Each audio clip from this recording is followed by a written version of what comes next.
కానీ పాపం జగన్మోహన్ రెడ్డి గారి ఆత్మశాంతికి, అంటే బతుకున్న వాళ్ళకి కూడా ఆత్మ ఉంటుంది కదా, ఆత్మశాంతికి సాక్షిలో రాయించుకున్నారు. లక్షకు లోపే జనం, అసలు ఇంట్రెస్ట్ చూపెట్టనే జనం. ఇలా నీకు 1,00,000 మంది వస్తే 15 లక్షల మంది అని చెప్పి గ్రీన్ మ్యాట్లు వేసి మనుషులు లేకుండా సినిమాలు చేస్తావా? విలేకరులను అలౌ చేయవా?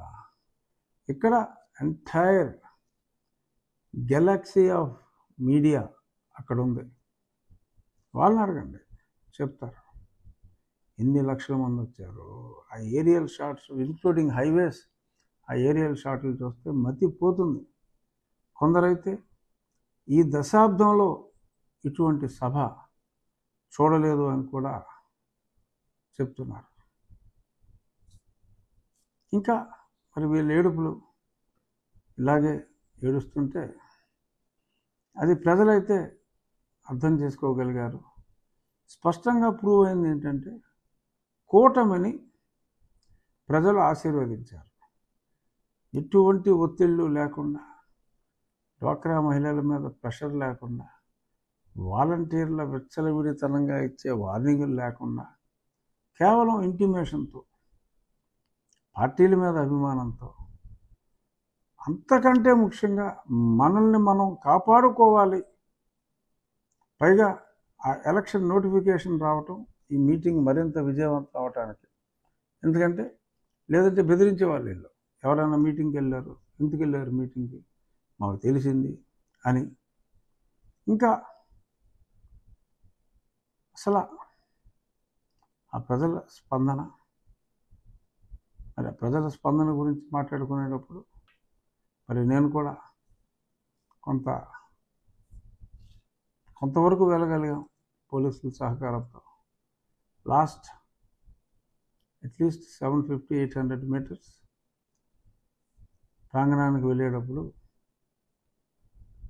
నడిచే వెళ్ళవలసి వచ్చింది. అక్కడ దాకా కారు తర్వాత వచ్చింది పార్కింగ్కి.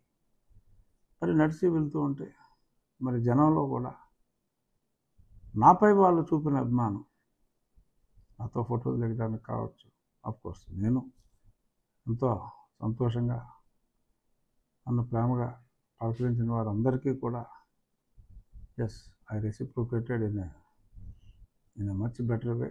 కానీ ఆ ప్రజల్లో ఆ వ్యక్తి మీద ఉన్న ఆ జగన్మోహన్ రెడ్డి అనే ఒక ఉన్మాద తత్వం ఉన్న వ్యక్తి మీద ఉన్న ఆక్రోశం, నా మీద చూపెట్టిన ఆప్యాయతలో నేను చూశా.